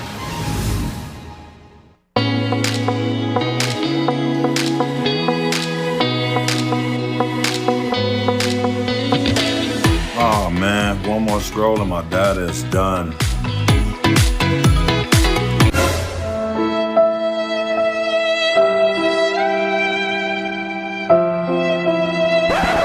Wait, who said anything about running out? Smart just dropped a more powerful plan that now includes social media data, so you can scroll till your fingers cramp. Visit any Smart showroom to sign up today, because connectivity just got even better. Smart, bringing people together. This is the new era of the Mexican Caribbean. A whole spectrum of colors and hues, multi-dimensional cuisine, holographic beaches. The true new era is within you.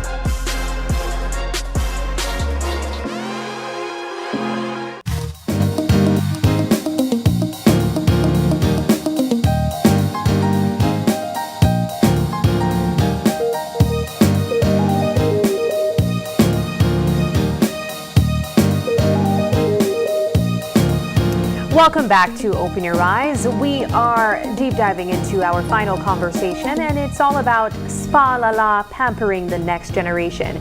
And before I even introduce this next guest, because I'm pretty sure you know who it is, Isani said something that really stuck with me. He said that Naomi Usher puts the busy in business.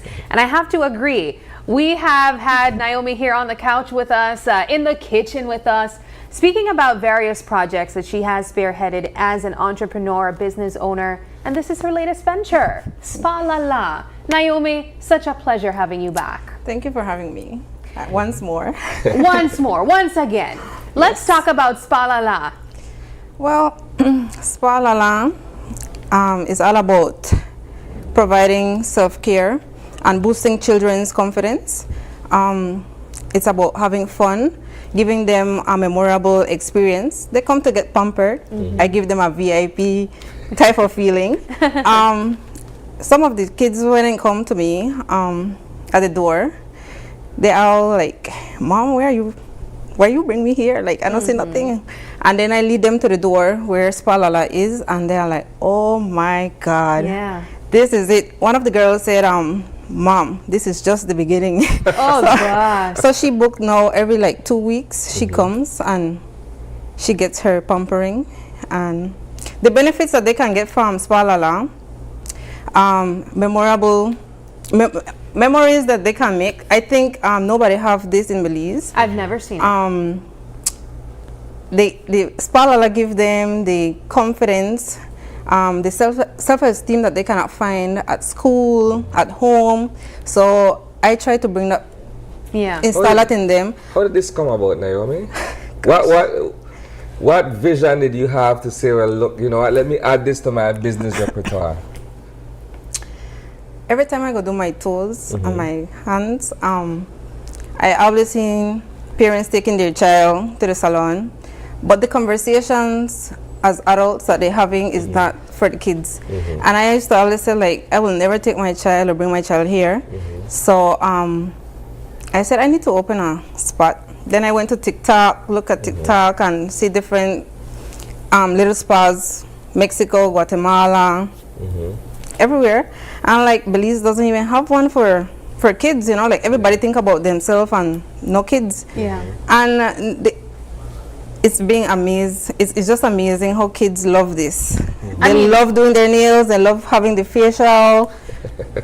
If adults love it, kids love it too. You know, I've had spa days with my nieces, and you know, it never dawned on me that they would appreciate a place to just go for specifically for them, where you can have your friendship dates and all the girls go and they get pampered. Right. So talk about what it was like to put this type of business together.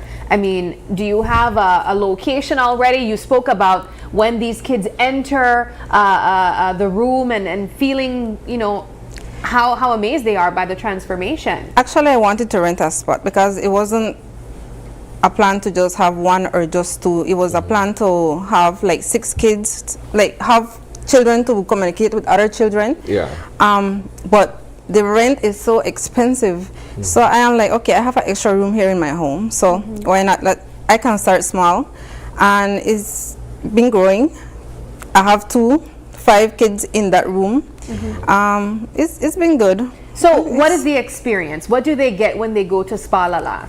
They get, like I said, they get to learn the importance of relaxation. Okay. A lot of kids don't know about relax, like keep still and have a good time. So they learn that. They learn to have personal hygiene. They also learn about skin care, males and females, because I had done a little boy. So it's not just for girls. They also learn to take care of themselves on that day. So they do they get manis and pedis, facials? What are the services? I have the first service is the excuse me, the regular spa day, manicure, pedicure, facial. The deluxe comes with a drink, adding to the mani, pedi. What type of drink they're getting, Naomi? Not non-alcoholic, of course. But I make them feel special. No. They get good things. For the birthday glow, they get a sash, a lip sash, and the headband. Sorry, they get the drink. They get a snack, healthy snack. I don't do chips and dip stuff like that. You want to give the children them healthy stuff. They need to learn about, like I said, self-care. Yeah. So they get that. Oh, look there. We have a photo of a young client getting a facial. What has been the reaction from the kids? You spoke about one of them seeing just the space itself, but talk about the overall feedback while they're in the process of getting pampered. They are amazed. They love one of them, like, I've been waiting for this for so long, and Mom, can I come every day? I'm like, I can't do this every day. Like, you know, some of the girls, they're shy, and like I said, I boost their confidence when at the spa, and it's just been an experience that I never thought it would be. You're so involved in all of these other personal business ventures. How do you find balance in your work life and balance in terms of the other stuff that you're doing?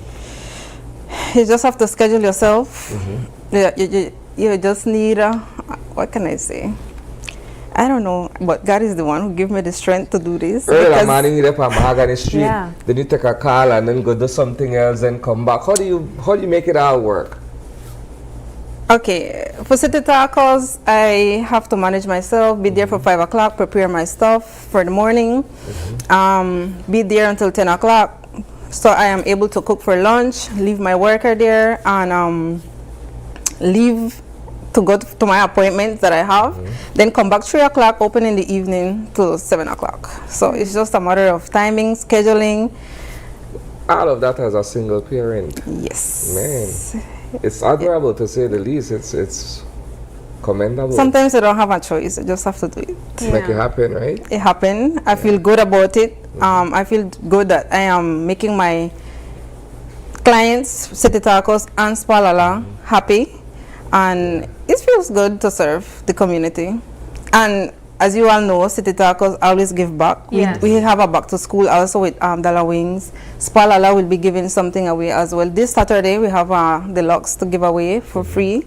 They just have to follow, share, and tag their friends. I always try to give back to my community. They support me and I give back. And that's one of the things that I wanted to highlight as well, because while we've had you here on the show talking about City Tacos and the great food that you can get there, we've also highlighted ways that you have ensured other entrepreneurs also get that opportunity to highlight their business. Right. You've come here without food, only to bring small business owners here so that they get an opportunity to spotlight the work that they're doing. Right. Speak about that, the way that you have ensured to partner with other entrepreneurs in your community too. It's easy. I'm a go girl. I always try to set the example out there, and the girls they contact, how you do this, how you this, so you that, and like, I can do this, I can help you, I can push you to do this, and that's how the link starts. And then we just get together when the time comes. You're gonna do anything for back to school, you're gonna do anything for Christmas, let me know, I am here. And that's how we link and we give back to our community. So you have back to school being prepared. We already prepared. We're just waiting for the date to give back to our community. Me and Dollar Wings from Ladyville. Fantastic. Well, let's once more go over the prices for the different treatments or services that you can get at Spa Lala. We did see a flyer on display with some prices there, but walk us through the different services for different rates. So the regular spa, you get a manicure, pedicure, and a facial. Deluxe, you get a free drink, a welcome drink. You get the pedicure, manicure, and facial. The birthday glow, you get a sash, you get a headband, a welcome drink, a snack, mani, pedi, and facial. And what are the prices for them? The first one is $25, the regular spa, deluxe $35, and the birthday glow is $50. Very affordable. Let me highlight the facial, because the facial we have the mask, these masks here. All of my products are non-toxic because they are kids. So they're child care products. I also give them the opportunity to choose between this mask or the homemade yogurt and honey, avocado, or chocolate. And they always choose the yogurt and honey. For some reason, they love that one. And then I have the little ones that they want to try the kitty one, which is this, because it's characterized. So. So you ensure that everything is child safe as well. Child safe. And we do know that, a lot of products are out there for skincare. A lot of beauty products are out there in general.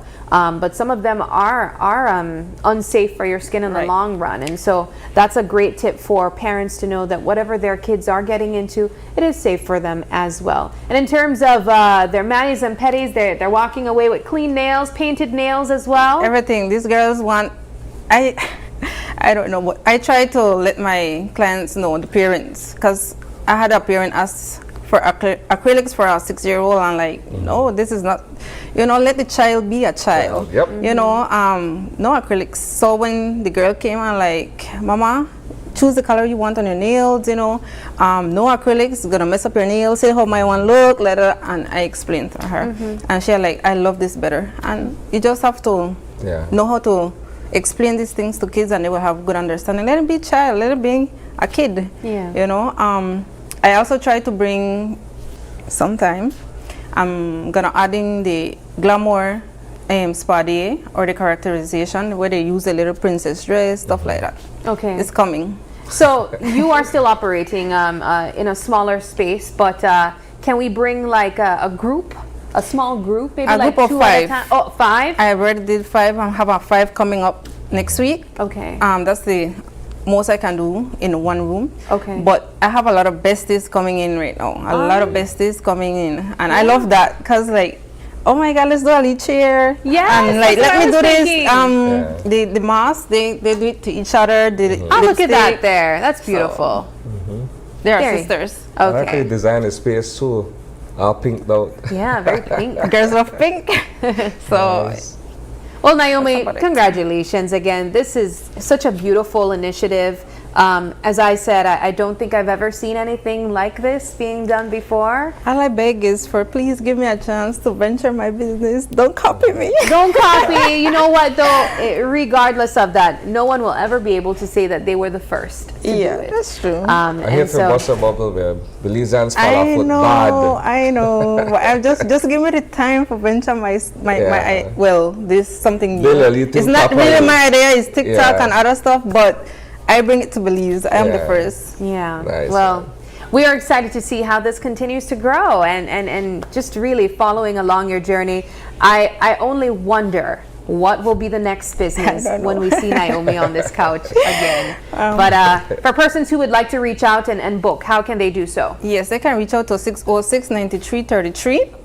And I just want to, they have a little gift right there that I give them, the girls. It usually comes also with a little verse to let them know that, you know, you need to obey your parents. Yeah, obey your parents, you know, because we have right now a lot of children being rebellious, and, you know. So when they're done this spa day, I give them a little gift to show them appreciation for coming. And that's a beautiful detail, a beautiful touch. Thank you, Naomi, for joining us You're as welcome. always. Thank and you we for wish having you me all the again. best. All right, we take our final break now, but don't go anywhere. When we come back, we wrap things up.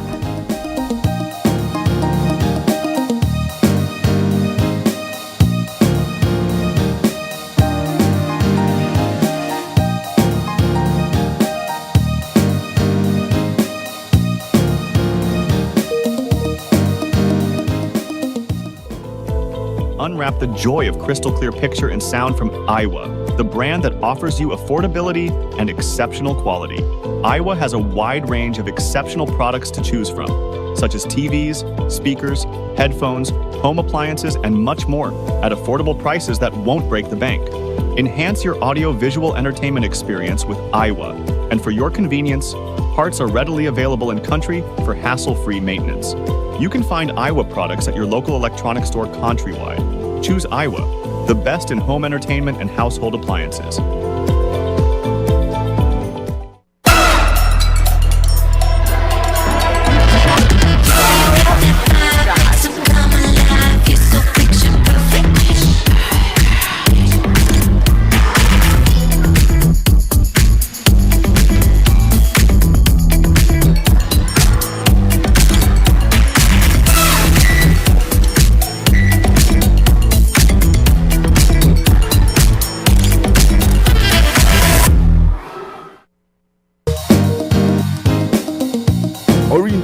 Open Your Eyes Country Tour is heading your way. On Monday, July 28th, join us live from El Gran Mestizo Resort in Orange Walk Town as we bring you energy, culture, and the community spirit of Sugar City. Meet local businesses, explore unique flavors, and celebrate the rich traditions that makes Orange Walk so vibrant. It's all happening on Open Your Eyes Country Tour. Tune in at 6:30 a.m. on GBM or stream live on our social media platforms. Come on and be a part of the excitement on Monday, July 28th at Orange Walk Town, powered by Digi, our national telecom.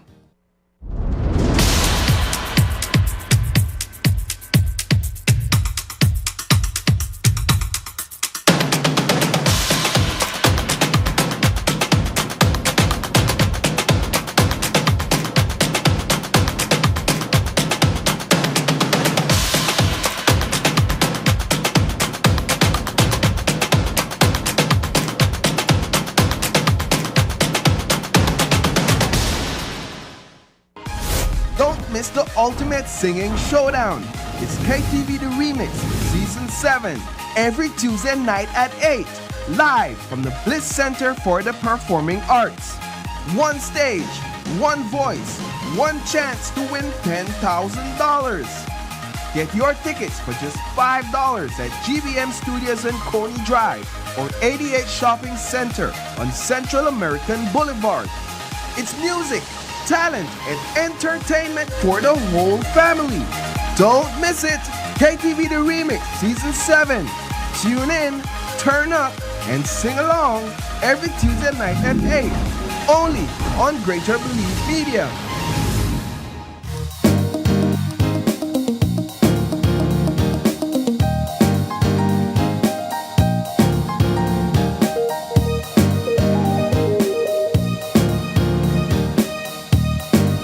Welcome back. We are wrapping things up this morning, and we want to say a huge thank you to all of our guests who joined us. Really spirited conversations, of course, starting things off with SIF and the work that they're doing, promoting sustainable farming, opportunities for small farmers and larger scale farmers as well to really expand and grow in their efforts. While we, I think, navigate a lot of changes taking place in this industry, when we think of protecting themselves from climate change, it's more than that now. We're looking at pests, we're looking at rodents even, and of course still fusarium being such a big conversation where the agriculture industry is concerned. The idea, as Mr. Harrison mentioned, is to get the kind of buy-in from small, medium, and large farmers to be able to access the grants, right? Mm-hmm. It's with a view to spend the money wisely in terms of growing their respective businesses through farming and what have you. And also make their own investment too. Yes. I think that's a big aspect of it, which climate smart investments, because as you mentioned earlier, the fact that we're dealing with climate change and it doesn't seem to be going away anytime soon, the farmers in this case have to make wise choices in what they invest in and how they go about investing in technology that would allow them to be able to see their harvest at the end of the day. Yes, absolutely. And then of course, moving things along, there's a big expo set to take place on the 2nd of August in San Pedro. We are seeing an opportunity for small business owners that are involved in the tourism industry, but also outside of the tourism industry, come together and highlight their products and services as well. That is the grand, let me get the correct name of it. That is the Belize Connect. Belize Connect Expo. Yes, thank you for that. I have two of the same pages here. But it's a great initiative, and this is a collaboration with the Belize Tourism Board and several other small businesses as well. And so head on out to San Pedro 2 weekends from now, really and support small business owners out there, and also those who are traveling from various parts of the country hoping to highlight their services as well. I was excited to have the conversation with Naomi just now, particularly, simply because this is a young woman who has gone the full length to make sure that she gets things going for her and her family. Such a beautiful inspiration, yeah. It's always nice to see, in this case, a single mother do it all, you know, to ensure that, you know, her family gets taken care of, but at the same time too, she's expanding her business ideas and her ventures and what have you. Yeah. And then certainly last but not least, the conversation that we had regarding the William Dawson Peace Cup, right? So where football is concerned, they're winding down the tournament, but right on the heels of that will be the basketball, right? And, you know, I didn't say much when Doug and Linsdale were giving their reminiscences about William, but everybody knows William and I were very, very close. And to see his legacy live on in this manner, you know, as someone who stood for something positive, someone who stood for bringing young men together, particularly from communities where they are at risk of getting involved with gang activity or criminality. And to see that, notwithstanding his unfortunate passing, that the Leadership Intervention Unit, the police department, and other stakeholders, if I could use that expression, still band together to carry on his name through sports and these other activities. Yeah, absolutely. I couldn't have said it any better, Isani. Such a beautiful initiative that we are seeing really stand the test of time as well. And so kudos to all the players involved. But we have to wrap up the show now. And again, thank you to everyone who joined us this morning, and also you guys for tuning in with us, engaging with us as well. It is July 23rd, and if you're celebrating a birthday today, happy birthday to ya. And if you'd like to give a birthday shout out, or if you have any questions, comments, or concerns, you can send us an email at oie@channel5belize.com. You can also catch us on Facebook. That's Open Your Eyes BC, as well as Instagram for behind-the-scenes contents. That's OIE Belize. You can even call us or text us on our OIE phone number. That's 675-2555. But please do us a favor and join us again tomorrow when you open your eyes to start your morning right. Until then, keep your eyes, your mind, and your hearts open. Have a wonderful Wednesday, Belize. We'll see you very soon. Bye.